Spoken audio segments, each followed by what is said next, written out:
इस वीडियो में हम नमाज के इन 14 फराइज के बारे में बात करेंगे जिनके बगैर नमाज दुरुस्त नहीं होती। ये फराइज नमाज से पहले और नमाज के दौरान अदा सही हो और कबूल हो, तो इस वीडियो को आखिर तक जरूर देखें। नमाज कबूल तब होती है जब उसके फराइज दुरुस्त अदा किए जाएं। आइए नमाज के 14 फराइज जानते हैं। जिस्म का पाक होना। नमाज का पहला फर्ज यह है कि नमाजी का जिस्म हर किस्म की नापाकी से पाक हो। नमाज के लिए पहनने वाले कपड़े पाक होना फर्ज हैं। जगह का पाक होना। जिस जगह नमाज पढ़ी जाए वो जगह भी पाक होनी चाहिए। वक्त का दाखिल होना। नमाज अपने मुकर्ररा वक्त में अदा करना फर्ज है। किबला रुख होना। नमाज में किबला की तरफ रुख करना भी फर्ज है।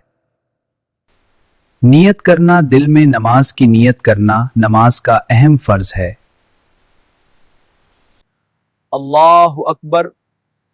तकबीर तहरीमा अल्लाहु अकबर कहकर नमाज शुरू करना फर्ज है।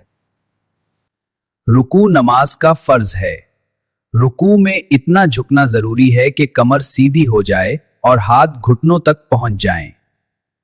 हर रकात में 2 सजदे करना फर्ज है। सजदे में पेशानी और नाक जमीन पर टकी होनी चाहिए। आखिरी रकात में तशहुद की मिकदार बैठना कादा अखीरा कहलाता है और यह फर्ज है।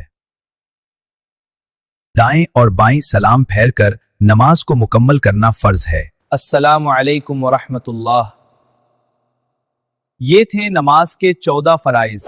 अल्लाह ताला हमें सही तरीके से नमाज अदा करने की तौफीक अता फरमाए। आमीन।